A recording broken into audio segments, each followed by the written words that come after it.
Eh,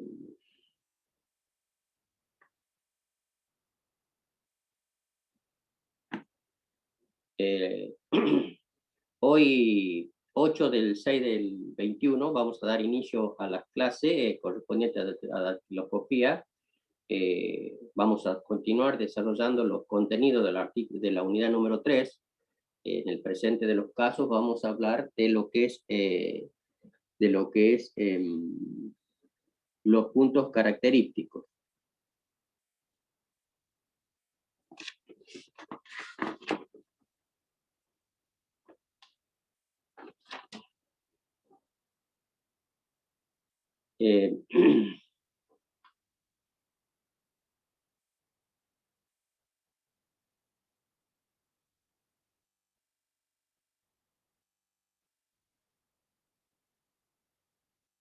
¿Cómo es sabido los puntos característicos? ¿Cuál es el concepto en sí? Como ya sabemos, las crestas papilares, que en su evolución conforman distinta variedad, una diversa variedad de diseños digitales, palmares y plantares, adoptan en el transcurso de su recorrido ciertas formas que sirven como precioso elemento de comparación y referencia en las operaciones que tienen por objeto la verificación de la identidad personal. Estas formas pueden distinguirse en número de 7 y se las ha denominado puntos característicos, y son las siguientes, las que se paso a detallar a continuación. Tenemos el punto, que es, digamos, la más mínima expresión de una cresta papilar, ¿sí?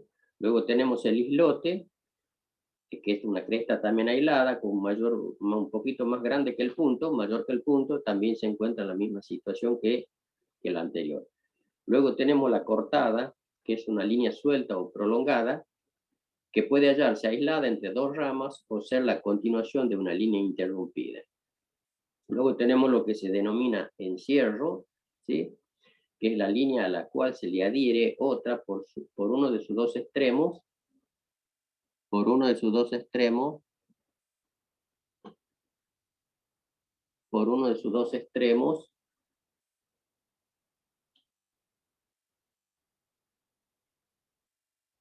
por uno de sus dos extremos,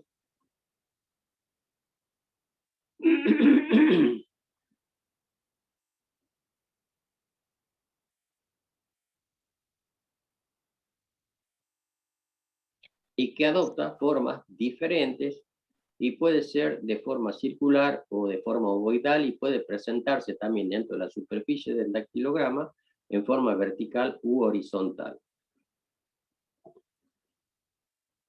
Luego tenemos lo que se denomina horquilla, ¿sí? Es una línea a la cual se le adhiere otra en el punto de su mayor curvatura. Tenemos lo que se denomina bifurcación, es una línea a la cual se le adhiere otra en cualquier punto de su curso y forman ambos ángulos agudos, ¿sí? Son casi, cuando uno comienza en el tema, digamos, de la papiloscopía, puede incurrir a veces en, digamos, un error de apreciación por las formas que tienen similares prácticamente la bifurcación con la horquilla. Extremo de línea, se denomina extremo de línea a la línea en sí, que puede tener cualquier origen y presentarse de diversas formas, y queda interrumpida en uno u otro extremo o en ambos, sin solución de continuidad. Luego tenemos, por último, a lo que algunos autores consideran el octavo punto característico, al cual lo denominan empalme, y que por su representación se trata tan solo de una doble bifurcación, ya sea que se haya formado por una cresta a la cual se le adhiere a otras dos por sus dos extremos, formando siendo ángulos agudos. Los puntos característicos revisten un valor imponderable ya que en la ciencia papiloscópica son el único medio que en forma exhaustiva y definitiva determinan de manera categórica la identidad física de una persona. Tal es así que si se pretendiera establecer la identidad entre 2 o 3 o 4 o 100 individuos cuyos diseños digitales respondieran Profe, una... Sí, te escucho. Sí, le escucho. disculpe, recién ingreso yo. Esto que está leyendo, que está compartiendo la pantalla, ¿está en el módulo 2? Todo está en el módulo. Lo que yo les enseño está todo en el módulo 3, no en el módulo 2. Sí, son los puntos característicos, sí, en la unidad Ah, número bien. 8. Gracias, profe. Yo ya lo dije al inicio. Unidad número 8, puntos Muchas característicos. gracias. Todas las clases vamos a ir desarrollando a donde quedemos, a donde terminemos, digamos, la clase. Vamos a continuar el desarrollo con la siguiente clase. Hoy, esta clase va a tener 2 clases de Zoom en forma continuada. Cuando terminemos, digamos, de tratar el tema, vamos a continuar en la clase siguiente del día que nos correspondería al día jueves, ¿sí? Vamos a continuar desarrollando toda la temática de los contenidos de las unidades, ¿sí?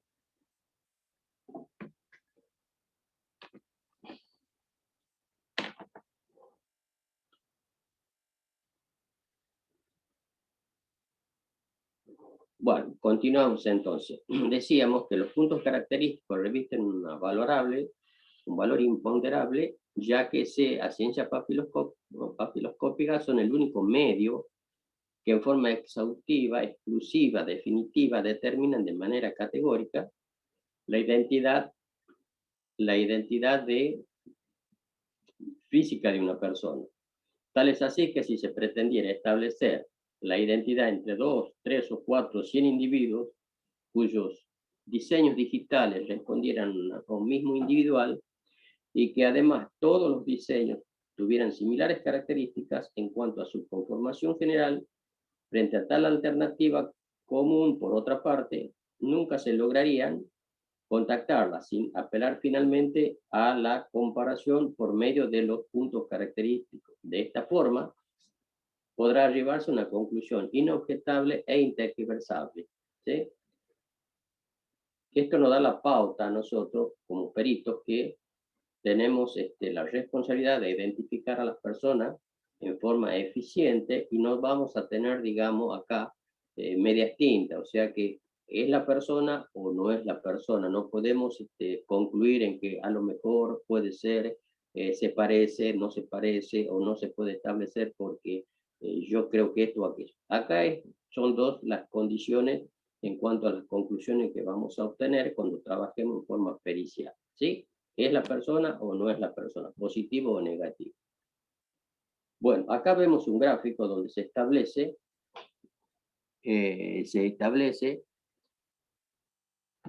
cómo se identifican los puntos característicos dentro de la superficie del dactilograma. Acá tenemos perfectamente individualizado con el número 1 a lo que se refiere al punto, con el número 2 a lo que sería un islote, ¿sí? El número 3 lo que sería una cortada, el número 4 lo que sería un encierro, el número 5 sería una horquilla, en este caso el número 6 sería una bifurcación, el número 7 sería un extremo de línea, el número de 8 sería un empalme, ¿sí? Esto se identifica de esta forma y se señaliza cuando se están ubicando puntos característicos dentro de la superficie del dactilograma. Bueno, ahora vamos a ver qué es lo que es, a qué se denomina identidad dactiloscópica, ¿sí? A modo de definición, puede decirse que la identidad dactiloscópica es el acto por el cual se comprueba o se determina la personalidad física de una persona, merced a las impresiones digitales. Para arribar a tan categórica conclusión es imprescindible la reunión de 3 requisitos indispensables y fundamentales a saber.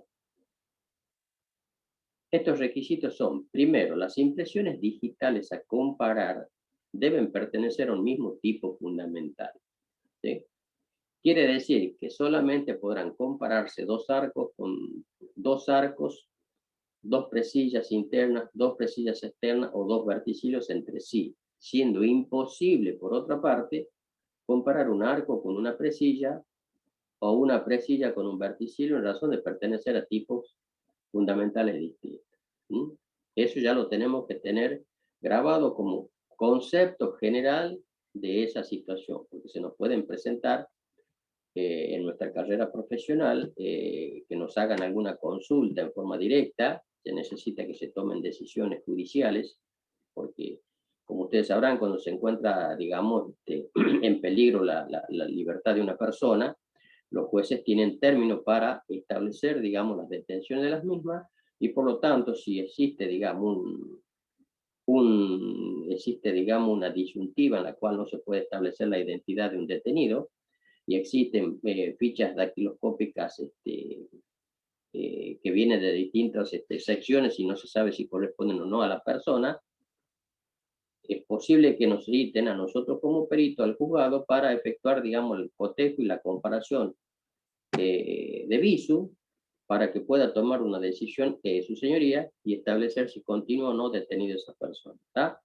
Entonces, si nosotros en la parte, digamos, técnica ya sabemos que es imposible comparar dos tipos fundamentales que no pertenezcan al mismo tipo, valga la redundancia, o sea, no puedo comparar si a mí me dan dos fichas que dicen que son de las dos fichas decadactilares, ¿sí? Dos juegos de fichas. Dentro de los dos juegos de fichas tenemos, por ejemplo, el anular, el pulgar de la mano derecha de ambas fichas, y uno es una presilla interna y en la otra ficha es un verticilio. Ya desde movida tenemos que manifestarle a su señoría que no se corresponden ambas fichas, ¿sí? Y así sucesivamente vamos a ir controlando casillero por casillero. Y para establecer, digamos, la identidad de esta persona, vamos a tener que tomar un juego de ficha ahí, un juego de fichas para poder cotejar cuál de las fichas de las dos que se han remitido al juzgado le correspondería a esta persona, ¿sí? Puede ser que se den las condiciones de que nosotros tomamos un juego de ficha al detenido y no se corresponde con ninguna de las dos fichas que están informando, supongamos, la Policía Federal con la Policía de la provincia. ¿Está? A eso a lo que se refiere uno de los primeros requisitos. El segundo requisito, las impresiones digitales, dice, a comparar deben coincidir en cantidad de puntos característicos y estos deben hallarse igualmente ubicados, situados y dirigidos. ¿Qué es lo que significa esto? Cuando estamos evaluando un dactilograma, la cantidad de puntos característicos exigidos para establecer la identidad varía conforme a la cantidad y a la calidad de las impresiones digitales suministradas, ¿sí? De contactarse o de contar con las 10 impresiones de una persona, solo basta contactar unos pocos puntos característicos. Si solo se contara con una impresión aislada, será mayor el número de puntos a considerar, y máxime si se tratara de una impresión carente de integridad o de escasa nitidez, que es tal como suele ocurrir cuando los rastros revelados son lugares que se han cometido, se han perpetrado hechos delictivos, ¿no? Entonces, los puntos característicos deben estar igualmente ubicados,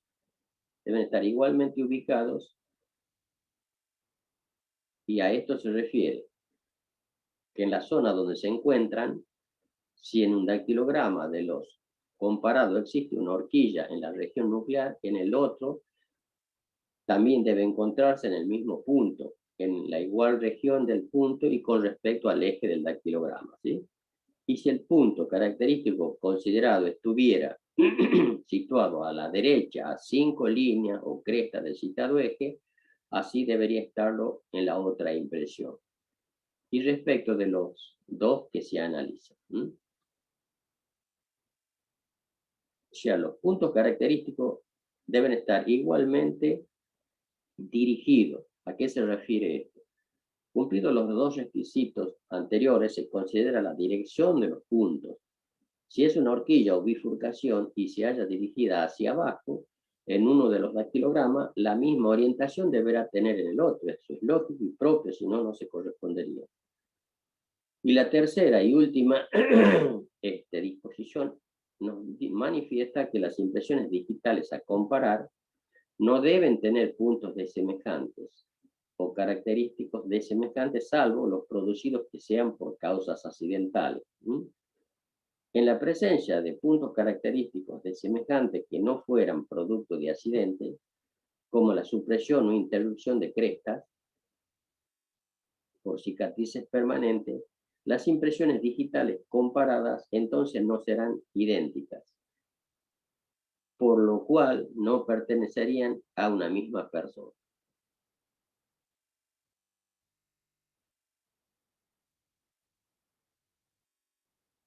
Si se contara con una impresión digital incompleta, si se contara con una impresión digital incompleta,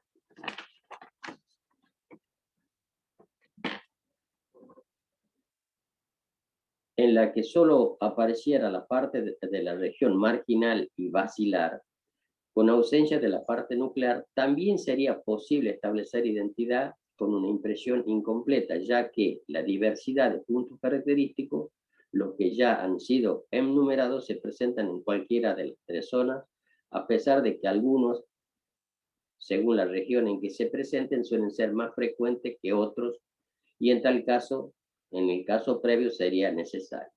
Yo les comenté y les dije que cuando no puedo establecer a qué tipo fundamental se corresponde, si me dan una impresión digital que está con solo la parte, como lo manifiesta acá el texto, la zona marginal y la zona basilar, si bien es cierto voy a encontrar puntos característicos, ¿sí? Seguramente en cantidad, pero me va a ser como técnico mucho más difícil tratar de ubicar a qué impresión digital corresponde, salvo que sea, digamos, un hecho delictuoso donde ya tenga un par de sospechosos, entonces me va a ser más fácil trabajar, digamos, con 2 o 3 personas, ubicando las partes marginales y las partes basilares para tratar de ubicar si les pertenece a alguno de ellos, ¿sí? Pero si se tratara, me dijeran, tome, acá tiene una impresión digital, la parte marginal nada más y la parte basilar, que no sé a qué tipo fundamental es, y me va a ser, como técnico, me va a ser muy difícil llegar a una conclusión categórica e intergiversable, ¿sí?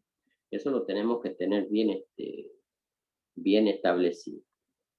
Bueno, fíjense en acá, en este gráfico tenemos lo que es la identidad datiloscópica, cómo se manifiesta, cómo se ubican los puntos característicos dentro del dactilograma y cómo se los señaliza. ¿Mm? Acá tenemos el punto número 1, que sería lo que es el punto número 2. El punto número 2 tendríamos lo que es un islote, el número 3 un islote, el punto número 2 una cortada, el número 4 sería un empalme, el número 5 sería, en este caso sería aparentemente una cortada, el número 6 sería una horquilla, el número 7 un terminal de línea, el número 8 tenemos lo que es un islote, el número 9 tenemos una horquilla, el número 10 tenemos una cortada, el número 11 tenemos otra horquilla y el número 12 se observa en la parte nuclear, que es un encierro. ¿Sí? O sea, tenemos todos los puntos característicos prácticamente, hemos encontrado en este diseño. Y en la parte de abajo, el cual se está cotejando, se ubican en la misma posición todos esos puntos característicos, o sea que la determinación, y se establece que un punto característico al que se utilizan como referencia para establecer la coexistencia de los demás. Eso es lo que me refería anteriormente a cuando tengo una impresión digital incompleta, que veo la zona basilar y la zona perimetral vendría a ser, debiéndose cumplir con los requisitos de igual ubicación, situación y dirección. Acá en este caso no tenemos ningún tipo de inconveniente en virtud de que tenemos la impresión digital completa. La exposición de los 3 requisitos antes mencionados con un solo propósito de que sean cabalmente interpretados y en razón de que la importancia que revisten serán analizados en forma general, ¿sí? Vamos a hacer un análisis del primer requisito. Indica que las impresiones a comparar deben pertenecer a un mismo tipo fundamental. Si bien lo transcrito es lo esencial, no obstante, no es posible ceñirse estrictamente a ello, pues para proseguir el análisis se requiere además que la morfología y conformación general de los diseños posean características similares. Caso contrario, el mismo quedaría trunco. ¿Mm? Ampliando el concepto vertido, se hará una ejemplificación con cada tipo en particular, ¿sí? Vamos a ver lo que es el tema de los arcos. ¿Mm? Los arcos, las características análogas, las características análogas de dos impresiones que corresponden al tipo fundamental arco estarán dadas cuando entre aquellas sometidas a cotejo se observe que ambas sean con inclinación a la izquierda,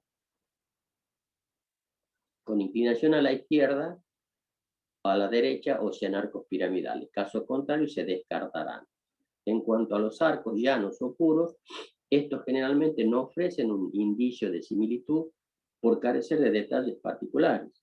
En consecuencia, frente a ellos se los someterá a lo que se indica en el segundo requisito, el que en definitiva brindará el resultado buscado, ¿sí? O sea, lo que nos explica este requisito es fundamental. Ya una vez que adquirimos la práctica y la de identificar fichas, vamos a ir observando que si se tratan de arcos, ¿sí? ¿Se acuerdan cuando hablábamos de su clasificación? Los arcos nos decían que se clasificaban con el número 6 para arcos llanos, ¿sí? Con el número 7 para arcos con inclinación hacia la derecha, a la izquierda, con el número 8 para la inclinación hacia la derecha y con el número 9 para arcos piramidales. Si estamos viendo un arco que es un arco piramidal para cotejarlo con otro arco que es un arco llano, como técnicos automáticamente decimos esto no se corresponde, ¿sí? A eso es a lo que se refiere este requisito, ¿sí? Vamos a ver ahora el tema de las presillas. Para el caso de las presillas, tanto interna como externa, la conformación similar de dos presillas, las confrontaciones similares de dos presillas entre varias, podrá ser observable atento a diversos aspectos, entre otros, tales como la distancia que existe entre el delta y el asa, ¿sí? Si se hace alusión al contaje de crestas, salvo que el técnico, atento a su criterio, así lo estime. Dos presillas intervenidas y además dos presillas intervenidas y además internas que se presentan en el pulgar derecho y en las externas en el izquierdo, las que en razón de su aparición son infrecuentes en los dedos índices, adquiere una forma no convencional, y ya que las crestas que se agrupan alrededor del asa central se presentan o proyectan en forma casi horizontal u oblicua. De surgir de semejanza entre los diseños motivo de análisis respecto a las características en cuestión, los mismos se descartarán y el confronte posterior entre ellos quedará sin efecto. Volvemos a lo mismo. Tengo las presillas, ¿sí? Tanto dos presillas para cotejar. Me dicen, coteje estas dos presillas, ¿sí? A ver si son o no se corresponden. Lo primero que vamos a ver las presillas, vamos a ubicar el asa correspondiente, y una vez que ubicamos el asa correspondiente, vamos a ver la configuración déltica y a su vez la cantidad de líneas existenciales entre ambas, con solo mirar sin efectuar el contagio. Y ahí vamos prácticamente a decidir si se corresponden o no y para qué vamos a efectuar cotejo si realmente vemos que hay distinta cantidad de líneas entre un punto con el otro. Y cuando se trata de dos presillas intervenidas, exactamente lo mismo. Vamos a ver la configuración que existe en los diseños y vamos a descartarla de viso simplemente.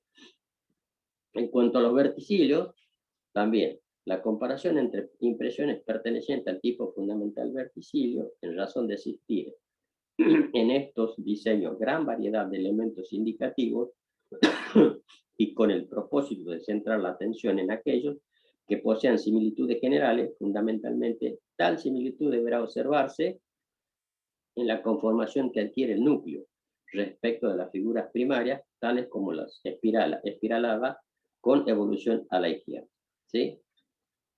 O a la derecha, circunferenciales limpios intervenidos, los ovoidales, perfectos intervenidos o abiertos, las sinuosidades, ya sean simples, compuestas, prolongadas o independientes, y por último, en especial, el tridelto, que presenta otras características que pueden ser tomadas en cuenta, y es el tamaño del verticilio, vale decir, la cantidad de crestas que se agrupan en el núcleo, la posición relativa a los deltas y todo otro detalle destacado. O sea, para finalizar, trabajando con el último grupo, o sea, el verticilio, es más fácil. Ya podemos establecer con solo mirar el centro, o sea, el núcleo del daquilograma, ya vamos a establecer similitudes o disimilitudes, ¿sí? Si son circunferenciales a la derecha, a la izquierda, si son circulares, si son sinuosos, bla, bla, bla. Entonces ya podemos establecer en forma de visu prácticamente descartar uno de otro para no efectuar el cotejo correspondiente. Bueno, chicos, finalizamos la primera reunión porque nos quedamos sin tiempo y continuamos con la segunda, el día de la fecha.